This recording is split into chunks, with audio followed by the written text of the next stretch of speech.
যারা পরের হক মেরে খায় তাদের ইবাদত কতটুকু কবুল হবে এ বিষয়ে যদি কিছু ব্যাখ্যা জানাতেন। ভাই, পরের হক যদি কেউ মেরে খায় আর এই লোক ইবাদত বন্দেগী করে, ইবাদত বন্দেগীতে তার আমল নামা কিন্তু বাড়তে থাকবে। কোরআন হাদিসে কোথাও নাই যে পরের হক মারলে তার ইবাদত আমল নামা যুক্ত হবে না, এরকম কথা কোথাও নাই। আপনি পরের হক মারেন, অন্যের সম্পদ আইল ঠেলেন, অন্যের টাকা মেরে দেন, অন্যের টাকা আত্মসাৎ করেন, গম চুরি টিন চুরি করেন, অন্য আরো কিছু চুরি করেন, করে আপনি অর্থ আত্মসাৎ করতে থাকেন। আপনি একটা বিষয় নিশ্চিত থাকেন, আপনার আমল নামাতে নেকামল যেগুলা করবেন, ইবাদতবন্দি করবেন, এগুলার সওয়াব লেখা হবে। আপনি হারাম কাজ করছেন দেখে এগুলো লেখা হবে না, এরকম কিছু কোরআন হাদিসে আসছে বলে আমার জানা নাই। আপনি স্বর্গে চইলা যাইবেন, খালি মসজিদে দান করেন, মাদ্রাসা ইতিমখানায় দেন, নামাজের কাম নামাজে করব, পাপের কাম পাপে করব।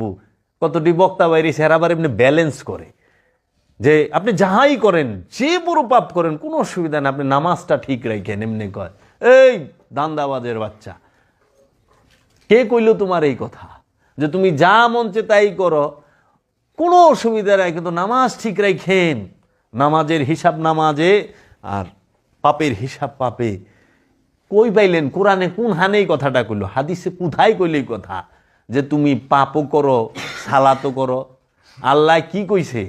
লা তাকরাবুস সালাত ওয়া আনতুম সুকারা, খবরদার সালাতের ধারের কাছেও না নেশাগ্রস্ত অবস্থায়। কয় মৌলবীরা, কিন্তু সুকারা শব্দের অর্থ হলো মোহগ্রস্ত অবস্থায়। মোহগ্রস্ত অবস্থায় সালাতের ধারের কাছেও যায় না। আর সুদ খাইয়া দাঁড়ে নামাজ পড়স, তুই কি কারে কি মনে করস? আল্লাহ কি দেখে না? আল্লাহ কি জানে না তোর কথা? নামাজ হইলে ইমানদারে কইছে, ইয়া আইয়ুহাল্লাযিনা আমানু আকিমুস সালাত ওয়া আতুজ যাকাত। হে ইমানদার, সালাত কায়েম করো, যাকাত আদায় করো। যে সুদ খায় সে কি ইমানদার? যে ঘুষ খায় সে কি ইমানদার? পৃথিবীতে কোনো আলেম, কোনো মুফাসসির, কোনো মুহাদ্দিস কি ওর ক্ষমতা আছে যে সে প্রমাণ করে দিব যে সুদ খাওয়ার পরে সেই ইমানদার থাকে, ঘুষ খাওয়ার পরে সেই ইমানদার থাকে, কিংবা ঘুষ খাইলেও সে ইমানদারের খাতায় আসে, অন্যের হক মাইরা খাইলে ইমানদারের খাতায় আসে, অন্যের সম্পদ মাইরা খাইলে ইমানদারের খাতায় আসে, অন্যের আত্মীয় স্বজনের হক মাইরা খাইলে ইমানদারের খাতায় আসে? পারবো? যে ইমানদারি না হেরাবার নামাজ কি? কোরআন নিজে কইতেছে আরাইতাল্লাযী ইউকাজ্জিবু বিদ্দিন। তুমি কি ওই ব্যক্তিটাকে দেখছো যে দিন থেকে সর্বপ্রথমই বাদ? সে কে? ফাযালিকাল্লাযী ইয়াদউল ইয়াতীম, যে এতিমের হক মাইরা খাইলো, যে এতিমের সম্পদ মাইরা খায়, সে দিন থেকেই বাদ। যে দিন থেকেই বাদ, এর আবার কিসের নামাজ রোজা হজ যাকাত? সালাত তো করতে হইব। সুদ ঘুষ অন্যের সম্পদ এই ছিনতাই রাহাজানি বাটপারি সিটারি সব ছাইরা দিয়া আহানে আমরা মাপে কম দিয়ে নামাজে যাই, আবার নামাজ পড়ায়ও মাপে কম দেই, দেয় না দোকানদাররা? কিরে বাবা, এই সালাতে তোর স্বর্গে নিব, তুই বই রিসোস আশায়। এখন আমার ওয়াজ কেউ ভাল লাগবো না, এই ওয়াজ ওই যে মোল্লায় যেটা, কারণ হের পক্ষে গেলে ওই সময় হের একটু ভাল লাগবো, কারণ পক্ষে আইছে তো। আল্লাহর হাবিব বলছে, কেউ যদি আধা হাত জমিন কারো মাইরা দেয়, তার 7 তবক জমিন গলায় ঝুলায় দেওয়া হবে। আল হাদিস।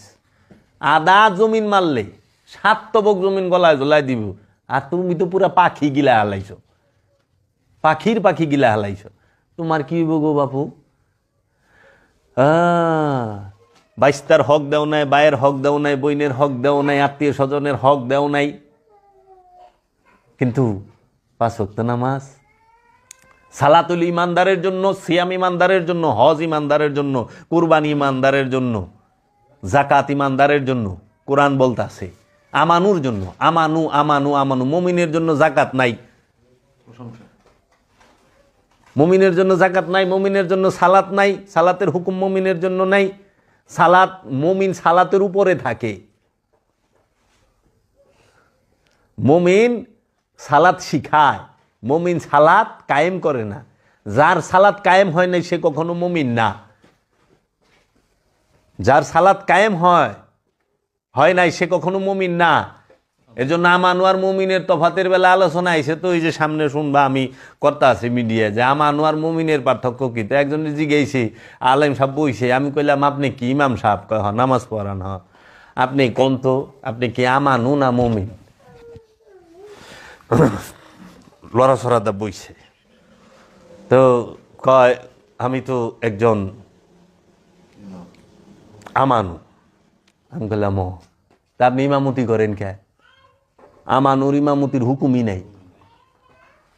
আমানু হইলো সালাত করবো, আপনি সালাদ পড়াইতেছেন কে? সালাদ শিখান কে? আমানুল লেগে ইমামতির হুকুমই নাই। না না, আমি একজন মুমিন বান্দা। আমি বললাম তাই নাকি? আটকে গেছে। আমি মুমিন বান্দা। আমি কই মুমিন, হ্যাঁ। মসজিদে বেতন নেন কে? মুমিন তো বেতনভুক্ত হইতে পারে না। কি যে একটা মুসিবতে পড়ছে, তো এই জন্য আপনাদের সাথে বসতে চাই না। আমি কেমনে বইবেন? আমানু কখনো সালাত ইমামতি করতে পারবে না, মুসল্লি কখনো ইমামতি করতে পারবে না। মুসল্লির ইমামতি করার হুকুমই নাই। মুসল্লি সে সালাতের উপরে থাকবো, আর মুমিন সে সালাত শিখাইব। মুমিন কখনো বেতনভুক্ত হবে না, যে বেতন নেয় সে মুমিন না, কারণ মুমিন কাহারও আন্ডারে থাকে না। এর জন্য দেখ বাবা, কোন ওলি আল্লাহ মসজিদে ইমামতি করে না, বেতন নেয় নাই। কোন খলিফা, যে খলিফা সে মসজিদের কোষাগারের থেকে বাইতুল মালের থেকে বেতন নেয় নাই।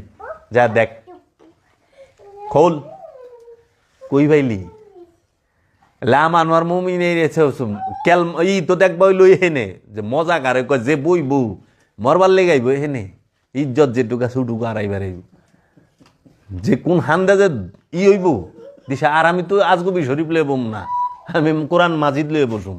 আসেন কোরআন আগে শেষ হোক, তারপরে সেন হাদিস শরীফ। হাদিস শরীফ কোরআন শরীফতে যদি আপনারা না পান, তখন সে আজগবি শরীফ দিয়ে চাপা দিবার চেষ্টা করবেন।